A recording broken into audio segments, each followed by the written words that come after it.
Bonjour à toutes et à tous et bienvenue sur la chaîne de Sim News, votre média 100% Sim Racing. Aujourd'hui, on est donc sur Race Room Racing Experience et pour cause, une grosse mise à jour qui devait sortir donc le 24 septembre a été reportée à aujourd'hui, le 25 septembre. Dans cette mise à jour, on a un tout nouvel ajout graphique pour le jeu, très intéressant ce point, on va voir ce que ça donne dans le jeu. On a également du nouveau contenu avec des nouvelles voitures, 3 nouvelles hypercars et une nouvelle super touring car. On a également l'arrivée d'un nouveau menu pour le multijoueur Ranked. Vous le voyez à l'écran, bon ça spoil un petit peu, moi aussi ça m'a spoil un petit peu, je suis embêté. On va aller voir directement ça dans les détails pour voir un petit peu ce que ça donne. Et une fois qu'on aura fait un petit peu le tour du contenu, on ira le tester sur des circuits et voir également ce que ça donne en termes de graphisme et d'optimisation. Si ça a réellement apporté quelque chose au jeu ou au contraire si ça a plutôt fait régresser ce que l'équipe a fait jusqu'à maintenant. Pour commencer le multijoueur, il faut avouer que l'ancien panel était pas très beau, mais normalement maintenant tout est refait. Bon, on est un petit peu spoilé dans le menu, donc ça ressemble vraiment à ce qu'il y a marqué dans le menu, mais un truc beaucoup plus moderne. On a des cases et des sections en fonction des courses. Donc là, je vois les courses daily, donc les courses quotidiennes, les courses weekly, donc les courses qui sont beaucoup plus rares dans la semaine également. Et on a les courses avec les événements spéciaux. Ça aussi, ça peut être assez intéressant lors d'événements spéciaux comme là. Par exemple, ils vont faire un événement pour fêter la sortie entre guillemets des hypercars. Un événement Interlagos 2 heures en GT3 hypercar. Ça peut être intéressant. Peut-être qu'on fera ça en live Twitch sur ma chaîne personnelle, twitch.tv/totor, le lien dans la description. Mais à part ça, c'est vrai que ça donne un côté beaucoup plus moderne et beaucoup plus renouveau au jeu par rapport à l'ancien affichage. Alors on a des gaz aussi en bas. Alors on a une case hardware, ça m'intrigue. En fait, ça ouvre juste le shop de Race Room, ok. Ça ouvre juste le magasin de Race Room sur Steam, d'accord, très bien. Community server, les serveurs de la communauté qui... Normalement, voilà, c'est ce qu'il disait, hein. Mise à jour pour le multiplayer Ranked, mais pas pour les serveurs de tout le monde. Ça c'est un peu embêtant. Pourquoi le faire uniquement pour le Ranked alors que tu aurais pu le faire pour le multijoueur? C'est ouais, bon, à voir. On a l'onglet résulte, l'onglet qui donc donne le résumé de toutes nos courses qu'on a pu faire avec également des pour voir un petit peu en termes de rating jusqu'à où on est monté, si on redescend et voir un petit peu où on en est. Et le dernier c'est donc l'onglet sign up, donc l'onglet d'inscription. Je suppose qu'en fonction du jour et des courses prévues, si on est inscrit à une certaine course, on va pouvoir suivre nos inscriptions ici. Donc plutôt intéressant comme nouveau menu, beaucoup plus moderne. Je trouve plus que ça colle à l'image que veut se donner Race Room ces derniers temps. Donc franchement ouais, ce nouveau menu multijoueur validé. Point négatif sur le fait que les serveurs communautaires n'est pas la même chose. Donc c'est un peu embêtant parce que si on clique sur Daily Race, et vous voyez les serveurs ils sont ici. Et là il y a tous les serveurs ranked officiels de Race Room et non ceux faits par la communauté. Et donc ça c'est un peu embêtant. Pour ce qui est du multijoueur, on a donc fait le tour et on va donc sans plus attendre passer directement au magasin. Et là ça arrive en grand devant nous, le LMDH pack. Donc voilà le pack avec les 3 hypercars, la BMW, la Porsche, la Lamborghini. On a également la Renault Laguna, et non pas Laguna pardon, excusez-moi, que j'ai pu dire tout à l'heure, la Renault Laguna qui vient de sortir sur le jeu. Donc une super touring, une des catégories je crois qui fait partie des plus roulées dans le jeu. Donc au prix de 5,99€ la voiture. Je trouve ça assez raisonnable pour une voiture, surtout si la qualité suit. Alors c'est peut-être pas le style de voiture que je vais acheter parce que je les roule pas vraiment, mais on pourra aller l'essayer et ça amène un nouveau point. On va parler juste après avoir parlé un peu des hypercars, c'est qu'on va pouvoir tester les voitures. Mais avant d'aller les tester, très important, c'est de voir un petit peu le prix et ce que contient ce pack. Ok, donc on est à hauteur de 19,95€ et on a 31% de remise, c'est indiqué avec ce pack par rapport à si on achetait les voitures séparément. Donc je suppose que si le pack coûte 20€ et qu'on a 31% de remise, on doit être autour des 6-7€ par voiture en temps normal. D'ailleurs on va aller regarder ça. Si on clique sur la Lamborghini, quel est le prix unitaire pour cette voiture? On est à 7,97€, donc 8€. Donc on a la Lamborghini EC63, la Porsche 963 et la BM hybride, la BM M hybride pardon V8, pas de 63 dans cette voiture étonnamment, donc qui viennent d'arriver dans le jeu. D'après Risson, elles ont un gros point axé sur les détails des voitures, donc ça peut être intéressant. Et je pense ce qu'on va faire, c'est qu'on va directement sans plus attendre aller les tester grâce à la fonction test drive qui nous permet de tester les voitures avant de les acheter, n'est-ce pas iRacing? Et n'est-ce pas la totalité des jeux de Sim Racing? Et on va directement aller tester cette voiture, donc là, BMW pardon, et on va aller sur le circuit de Portimao, directement le tester et voir ce que donne cette petite voiture. Allez, on se retrouve sur la BMW, donc la BMW qui est la voiture entre guillemets que je connais le moins, parce que c'est une des voitures que j'ai le moins roulé sur les autres jeux de simulation par rapport à la Lamborghini et à la Porsche. Donc on va pouvoir analyser tout ça. Alors je vais afficher les FPS, peut-être que vous verrez pas la signification indiquée en haut sur votre écran, mais vu que j'ai poussé le jeu à son maximum graphiquement parlant, on va voir un petit peu ce que ça donne également en termes d'optimisation. Et déjà, moi je vous le dis, la qualité du jeu me saute aux yeux et limite elle me choque à quel point c'est devenu beau, à quel point le coloris est vraiment très intéressant. Sur les anciennes versions de Race Room, je parle même avant la grosse mise à jour graphique qu'on a eu entre guillemets récemment, mais il y a quelques mois, le jeu ressemblait plus à un racing de par son côté assez fade et pas beaucoup de couleurs, une colorimétrie assez sombre. Mais là on se rapproche plus du Le Mans Ultimate avec une coloris beaucoup plus exposée entre guillemets. Et moi je trouve ça très très beau. Et alors en termes d'optimisation, je suis autour des 70 FPS en moyenne, en étant à fond et en étant tout seul. Ouais, ça me paraît bien. Ça me paraît plutôt cool. À voir ce que ça donne quand on sera plusieurs voitures. Mais moi pour l'instant les graphismes, moi je trouve ça très très beau. L'éclairage, les ombres avec les voitures, je les trouve vraiment très très bonnes. Elles sont pas dégueu franchement, les ombres sont vraiment pas mal. Les détails graphiques sont assez intéressants. Donc franchement, gros point amélioré sur sur ces nouveaux graphismes Race Room. Mais maintenant, on a parlé des graphismes, on va parler de la voiture parce que c'est ce qui nous intéresse quand même. La voiture est donc une hypercar équipée d'un système hybride, tout nouveau système hybride qui fait son apparition dans Race Room. On peut donc choisir de déployer la puissance ou alors de la régénérer en sélectionnant un certain montant et un taux de déploiement et de régénération. On peut choisir de mettre 100% de déploiement de la batterie ou alors choisir au contraire de récupérer 100% de la batterie, pardon, excusez-moi, pour la recharge. Je suis un peu mal en ce moment, ça m'embête un peu. Je vais pas vous mentir, mais en faut mieux. Mais là pour le coup, dans le pilotage, on est sur quelque chose d'assez sympa. Alors on part avec les pneus directement chauds parce que Race Room n'a pas une physique de pneus comme iRacing ou le Ultimate où tu peux partir avec les pneus très froids parce qu'ils n'ont pas de couverture chauffante. Donc on peut entre guillemets direct commencer à taper dans la voiture. Donc plutôt intéressant. Après, est-ce que c'est hyper important d'un point de vue réalisme? Je trouve. C'est vrai que c'est dommage de pas avoir les pneus entre guillemets glacés des hypercars en sortant des stands. Ça donne un côté trop facile à la voiture. Mais à voir peut-être dans le futur, peut-être qu'on va avoir une amélioration là-dessus.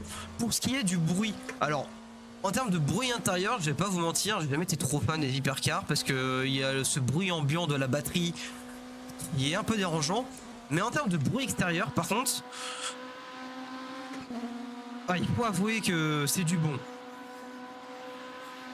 Ouais, franchement, le bruit extérieur est très bon. Oh, ouais, voilà, le frein. Alors, le frein sur la BMW, je vous le dis tout de suite, les amis, ça va être très délicat. Elle bloque assez facilement de l'avant, et ça, c'est assez cool. Je retrouve un peu ça dans le Mans Ultimate. J'ai l'impression que c'est particulier un peu à la voiture, si vous voyez ce que je veux dire. Donc assez intéressant de ce point de vue-là dans le comportement. Race Room parlait du niveau de détail apporté à leur voiture. Bah, en tout cas, en vue intérieure, le niveau de détail est très élevé. On va pas se mentir, le volant, on dirait vraiment qu'on est dans le Mans Ultimate. Il y a ce petit délire de néon sur la couleur des boutons dans le jeu que je trouve très réaliste par rapport aux caméras embarquées de la vraie voiture. Et puis toutes les indications que vous voyez aussi sur le côté avec les boutons à l'intérieur de la voiture. Et puis quand on voit tout le tableau de bord avec voilà qui ressemble vraiment au véritable intérieur de la BMW, je trouve qu'ils ne nous ont pas menti là-dessus pour le coup. Et ça je trouve ça un peu intéressant, surtout au niveau du prix de la voiture quoi. 8 € la voiture, 20 € le pack des 3. C'est plutôt intéressant pour avoir des voitures hypercar à ce prix là entre guillemets. Et en termes de physique et de ressenti de volant, c'est assez intéressant. assez intéressant. Ça a le comportement d'une hypercar, ça grippe fort à la piste, ça peut prendre des passages assez vite, ça pousse, ça peut être un petit peu délicat sur les freins parce qu'il n'y a pas d'ABS, mais ça c'est complètement normal. Et ça c'est même une bonne chose, vu que les voitures ne sont pas équipées d'ABS. Faut faire également attention à la sortie, à la relance plutôt de sortie de virage, parce que ça peut être aussi un peu glissant, mais on sent les informations venir avant même que ça se produise. En fait, ce que je veux dire, c'est que je sais que ça va bloquer avant même que ça bloque. Donc ça c'est assez cool dans le ressenti des voitures, et même pour la glisse. Je sens quand ça va glisser et je sais si ça va glisser ou non. Et moi je trouve ça plutôt intéressant. Et alors de le ressenti, je peux vraiment la placer où je veux. Donc pour le coup je suis vraiment... pas impressionné mais épaté par l'équipe de Race Room, qui est une équipe beaucoup plus petite que les gros studios comme iRacing ou ceux de Le Mans Ultimate avec Studio 397. KW Studio, qui est derrière Race Room, a vraiment fait un gros boulot là-dessus et on peut les féliciter, parce que alors là pour le coup à conduire elles sont vraiment très très cool. Je prends énormément de plaisir. Voyez, j'ai senti qu'elle allait partir. Et ça pour le coup ça c'est vachement bien. Après à voir si les trois voitures sont différentes réellement sur la plupart des points que j'ai cités. D'ailleurs c'est ce qu'on va aller voir directement en testant la prochaine hypercar. Et nous voici donc à bord de cette Porsche 963 NMDH. On va entamer le premier virage. Ok, alors déjà tout à l'heure on a parlé de l'aspect graphique du jeu, donc on n'a pas besoin d'en reparler maintenant, donc on va pouvoir parler un peu plus en détail de la voiture. Encore une fois je trouve que les détails intérieurs sont assez sympas. On voit bien tout le boui-boui électronique que vous voyez à côté des diodes qui indiquent si on bloque les roues ou si le traction control se met en route. Les éléments du volant sont bien retranscrits par rapport à la véritable voiture. Encore une fois, alors ça je l'ai pas dit tout à l'heure, mais c'est peut-être un truc qui me chagrine un peu, c'est que Race Room et ses propre dashboard générique et que ce soit à peu près les mêmes dans la plupart des voitures qui en ont pas un en particulier. Donc du coup c'est un peu embêtant. C'est vrai qu'un jour j'aimerais bien avoir un dashboard un peu comme dans la véritable LMP, enfin dans la véritable hypercar pardon. Mais c'est vrai que c'est un peu dérangeant d'avoir ça, mais c'est un petit point, hein. C'est pas très important, ça n'a pas sans grand intérêt. Mais voilà, je pensais que ça pouvait être intéressant de le souligner, parce que c'est quelque chose qui pourrait être assez cool à avoir. Voilà, en tout cas pour cette voiture. Déjà, le bruit intérieur, je trouve qu'il colle parfaitement au vrai bruit de la voiture dans la vraie vie. Et ça c'est intéressant. En termes de son extérieur,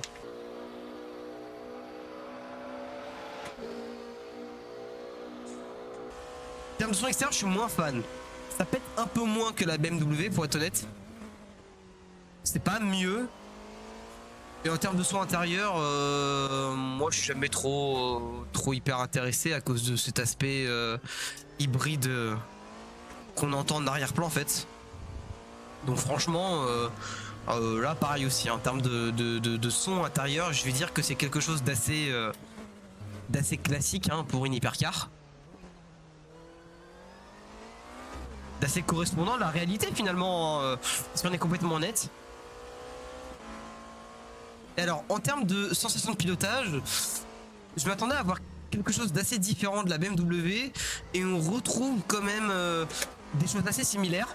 Alors j'espère que c'est pas sur les trois voitures quand même, ce serait un peu dommage. En termes de sensation dans le volant, j'ai rien de flagrant, de très différent. J'ai rien de flagrant. En termes de comportement, elle est peut-être un peu plus... un peu différente à piloter. Je dirais qu'elle a moins tendance à perdre l'arrière que la BMW. Qui pour le coup la BMW avait l'air d'avoir un arrière un peu plus joueur que la Porsche. Mais ça après c'est peut-être une question de pilotage également. On n'a pas encore assez roulé avec les voitures pour être sûr à 100% de ce que c'est. Donc à voir. Mais il n'y a pas de grosse différence. En termes de frein, j'ai l'impression qu'on peut plus s'en donner sans trop prendre le risque d'aller bloquer avec cette Porsche. Voilà, c'est pile au moment où je dis ça où je bloque les roues, nickel. Mais j'ai l'impression de pouvoir plus en donner par rapport à la BMW. Donc je partirai avec toutes ces informations et avec ce postulat du fait que cette voiture est peut-être plus simple à rouler que la BMW. Je ne sais pas encore réellement, mais je dirais qu'elle est moins dure pour le moment à rouler que la BMW. Parce que je perds moins l'arrière, je bloque moins les freins. Mais j'ai un placement de voiture qui est le même que pour la BMW. Donc au final, j'ai exactement la même voiture, mais sans ses potentiels défauts. C'est vrai qu'en termes de sensation, pour l'instant, en retour de force, c'est vraiment la même chose. Hein. Y a pas de grosse différence. J'ai limite l'impression de ne pas avoir changé de voiture. Sauf que l'intérieur a changé, le son a changé, et que le comportement sur l'arrière et les freins a un peu changé. Sinon, c'est exactement la même voiture dans le ressenti. Voilà, si vous voulez un avis clair et honnête. Mais ça reste très sympa. Très sympa, peut-être l'hypercar pour débuter, pour commencer. Ça peut être intéressant. Mais ouais, pas mal. Franchement, pas mal ces hypercars. Hein. Même si ça reste très ressemblant à la BMW. Oula. Oula. Et bah, franchement, je prends toujours autant de plaisir. Je trouve qu'elles sont vraiment cool à piloter ces hypercars. Hâte d'essayer ça en course. On fera très certainement des live Twitch où on fait des courses online de ça. Des special events et autres. Donc n'hésitez pas à aller me suivre sur Twitch. Mon Twitch perso dans la description. Wow. Cliquez là. Mais ok, franchement je vois ce que la voiture veut faire. Je comprends l'ambition entre guillemets de Race Room d'aller tâter le terrain un peu des grands avec LMU et Racing sur les hypercars. Je dirais pas qu'ils sont au niveau, mais il y a une super base peut-être qui peut amener à quelque chose d'encore meilleur. Parce que là, si votre question c'est est-ce que c'est mieux que LMU ou iRacing en termes de ressenti, la réponse est clairement non. Mais pour un jeu comme Race Room qui a un petit, voilà, qui a des petits studios derrière, qui est pas une grosse équipe aussi grosse que celle de le Ultimate ou d'iRacing, franchement là on est sur du très très bon. Et ça y en est donc avec cette dernière petite hypercar qui n'est autre que la Lamborghini. Et déjà ce que je peux vous dire c'est que en termes de sensation, j'ai fait 4 mètres. Je vous jure que c'est la première fois que je roule ces voitures. Je ne les ai pas roulées avant. J'ai fait une dizaine de mètres dans le ressenti de la voiture. J'ai l'impression que c'est exactement la même chose que les voitures précédentes. Dans le volant, c'est la même chose. Ça, c'est sûr et certain. Alors, on va faire quelques tours pour voir s'il n'y a pas une différence de pilotage, elle aussi, peut-être au niveau du frein ou de la glisse. Mais dans le volant, c'est la même chose. Les trois, je vous le dis, c'est la même chose. Les trois ont exactement le même ressenti volant. En termes d'information et en termes de ressenti également, c'est la même chose. C'est la même chose.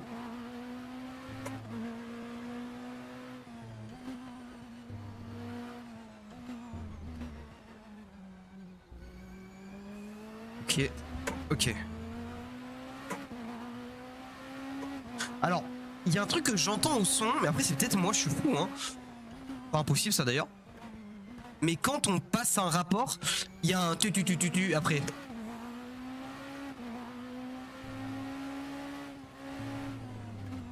On va le faire dans la ligne droite. Comme ça, vous allez peut-être comprendre ce que je veux dire. En tout cas, en termes de son extérieur, voyons un petit coup.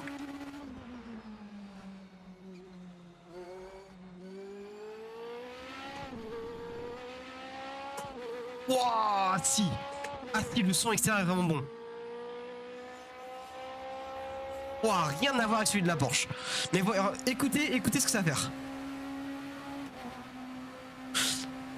Ça fait un petit c'est un peu dérangeant à l'oreille, je vais pas vous mentir. Un peu plus dérangeant que sur les deux autres hypercars. Parce que sinon après en termes de son intérieur c'est la même chose hein. Enfin le bruit de la voiture avec l'hybride qui passe, un peu moins fan. Mais le son est quand même différent de la Porsche et la BM, faut pas abuser non plus. Oh voilà, voilà. Ok. Alors. Elle, j'ai l'impression qu'avec les freins et l'accélération. En fait, j'ai l'impression que c'est un compromis des deux. J'ai l'impression que c'est un petit compromis sur les deux. La réaccélération, elle est beaucoup plus stable que la BMW.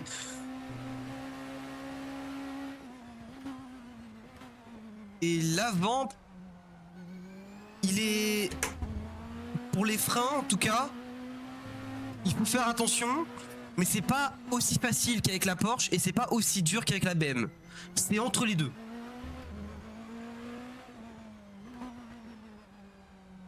C'est un peu particulier comme voiture. C'est entre deux voitures. J'ai l'impression en tout cas. Peut-être que je raconte n'importe quoi, hein, c'est pas impossible ça aussi. Mais en tout cas c'est mon avis et le ressenti que j'ai dans le volant. Mais vachement cool également à conduire. Alors même si ça ressemble à toutes les autres, je la trouve très très cool à piloter. Et je dirais que je prends plus de plaisir à piloter celle-ci qu'à piloter la Porsche. Et la BMW, je sais pas. Je pense que la BMW et la Lamborghini sortent un peu du lot. La Porsche un peu moins. En termes de retour d'info volant, en tout cas, moi je préfère rouler. Je préfère rouler celle-ci.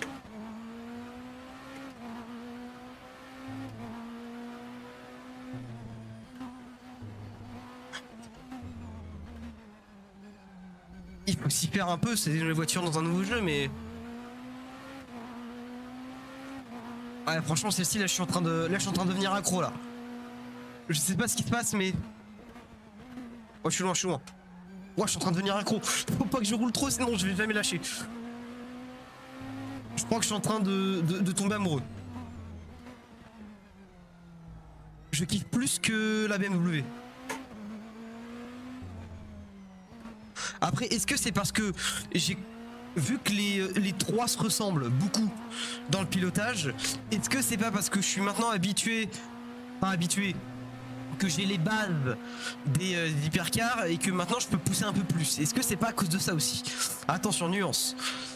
De toute façon, on fera un compte rendu après un mois ou deux.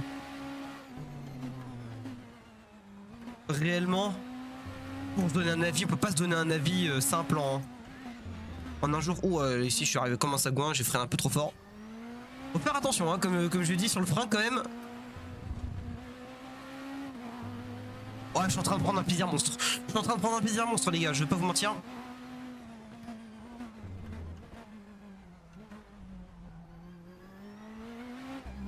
Ah, franchement, c'est cool. Franchement, top. La meilleure des trois. Ça se trouve, je dis ça uniquement parce que j'ai les bases, hein. Mais pour l'instant, ma préférée, c'est celle-ci. Bon, ouais, j'ai un peu trop de TC, on va peut-être en baisser un peu là. Allez, on veut la perfo déjà.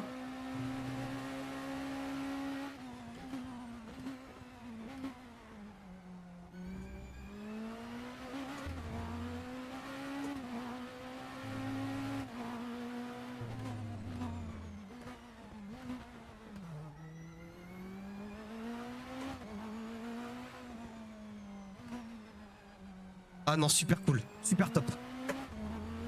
Vraiment top cette voiture.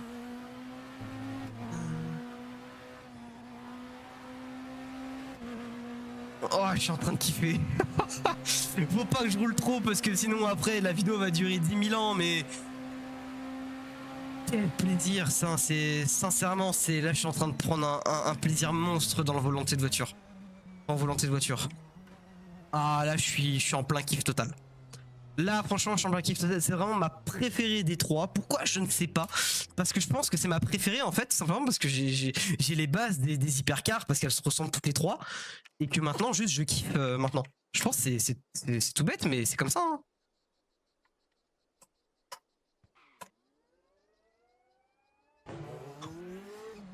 Oh, je l'avais pas fait, je l'avais oublié. Je l'avais oublié sur les autres voitures parce qu'on part pas des stands. C'est vrai qu'on part pas des stands, mais il y a le démarrage électrique aussi. J'avais oublié. Attendez, si j'éteins le moteur, attendez, si on se met en vue intérieure. On va essayer. On allume le moteur, démarrage.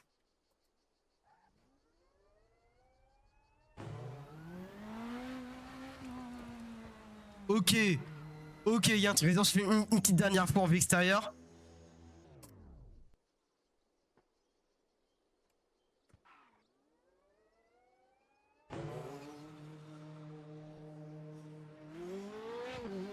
Ok. Ok. Ok. Très très bon. Ok, bon. Très très bon. Très très bon. Très très bon. Franchement, très très bon. Super, vraiment très très cool. Ah là le son, je sais pas vous, mais moi là perso j'ai kiffé. Là j'ai eu un petit sourire. T'as le jour aussi il y a la Cadillac GTP Hypercar qui arrive dans le jeu, le son sera dingue. Le son sera absolument dingue. Bon en tout cas la voiture me plaît vachement. On va se retrouver dans le menu pour faire un petit brief rapide de ces hypercars parce qu'il y a quand même matière à dire avec ces voitures. Bon, on vient de tester ce pack, très honnêtement, très bon pack, très très bonne voiture. Les trois voitures se rapprochent énormément en termes de pilotage, hein. Moi de mon côté, j'ai pas senti une énorme différence en prenant les trois voitures différentes. Maintenant, ce qui est important à noter, c'est que pour moi, la BMW Hypercar a des freins à l'avant qui sont pas sensibles mais sur lesquels il faut quand même faire gaffe parce qu'elle a tendance à bloquer beaucoup plus que les deux autres de l'avant, et elle a un train arrière qui peut être entre guillemets un peu joueur, même si en vrai il faut juste un peu de contrôle au pilote, enfin un peu de contrôle au niveau du volant, faudrait le faire. La Lamborghini elle a un peu moins de soucis. Elle a un peu moins de soucis parce que même avec un TC plus bas que la BMW, la voiture tenait mieux la route en sortie de virage, en accélérant en pleine balle avec la Lamborghini, que la BMW en ayant le traction control à fond et que l'arrière bouge plus que la Lamborghini, alors que la Lamborghini a moins de traction control sur la relance. Donc je pense que la Lamborghini est un peu entre deux parce qu'elle a un arrière qui est beaucoup plus simple à gérer mais qui est assez vivant, et elle a des freins à l'avant qui peuvent être aussi tendancieux mais beaucoup moins facile à bloquer que la BMW. Et par contre la Porsche elle bloque quasi pas, ou alors c'est compliqué pour la bloquer, en tout cas de ce que j'ai senti parce que j'ai pas beaucoup bloqué, et puis l'arrière tient comme pas possible, beaucoup plus que les deux autres. Donc je pense que la Lamborghini c'est un peu la voiture du le gars il veut commencer mais il veut une voiture qui fait ou qui fait vraiment la voiture, il veut un truc milieu moins compliqué à conduire mais un petit peu dans l'esprit. Si vous m'avez pas compris parce que je m'exprime mal, en gros dans la hiérarchie vous avez la Porsche qui je pense est la plus facile à conduire, la Lamborghini et peut-être la BMW. Après ça peut jouer en fonction du ressenti de chacun, mais en tout cas moi c'est ce que j'ai trouvé de mon avis perso, et pour 20 € les trois voitures je trouve ça assez raisonnable, surtout que pour le coup c'est vraiment très bien fait, même s'il y a des petits points qui peuvent être améliorés, mais ça c'est comme partout, hein, absolument rien n'est parfait parce que personne n'est parfait, donc forcément qu'il y a toujours des points à améliorer. Ça peut être intéressant de voir dans les prochains mois les correctifs et mises à jour qui peuvent être apportés, mais pour le coup vraiment très bon pack pardon, et pas bac que je valide à 200%. Et puis juste avant de terminer la vidéo aussi, au niveau des graphismes, franchement je suis assez bluffé de l'évolution de Race Room au fil des années, de quand je jouais il y a quelques temps. Je passais vraiment 2022-2023 tout mon temps sur Race Room parce que ça faisait partie des premières simules auxquelles je passais et là où j'avais le niveau le plus élevé, et que franchement je vois la différence entre ce qu'il y avait à l'époque et ce qu'il y a aujourd'hui. Et ben je me dis qu'ils ont vraiment passé un gap, franchi une nouvelle étape dans Race Room, et c'est peut-être que le début. C'est peut-être que le début. En tout cas je souhaite vraiment un très très bel avenir à ce jeu parce qu'il le mérite, parce qu'il fait vraiment du très bon contenu, il écoute sa communauté.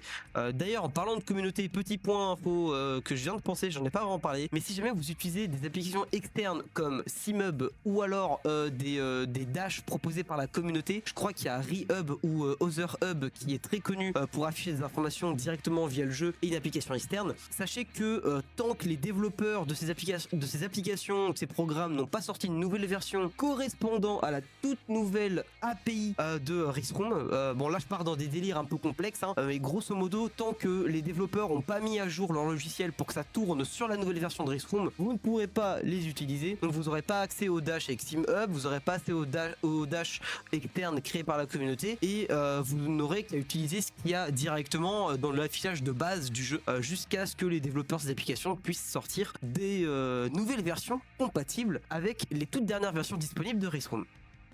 Et ben voilà, c'est tout ce que j'avais à vous dire sur cette nouvelle mise à jour de Race Room. Si la vidéo vous a plu, n'hésitez pas à vous abonner, à mettre un petit pouce bleu, ça fait toujours plaisir. Si jamais vous avez testé et que vous avez envie de dire votre avis, si vous préférez quelque chose, si vous avez aimé, si vous avez moins aimé quelque chose également, n'hésitez pas à le mettre dans les commentaires, ça fait toujours plaisir d'avoir votre point de vue. Puis pensez à vous abonner avec la petite cloche pour être au courant de toutes les dernières sorties de vidéos. N'hésitez pas à nous suivre sur tous mes réseaux sociaux perso, Totor, ainsi que ceux de la chaîne Sim News. Je vous retrouve dans une prochaine vidéo. À la prochaine. Ciao ciao.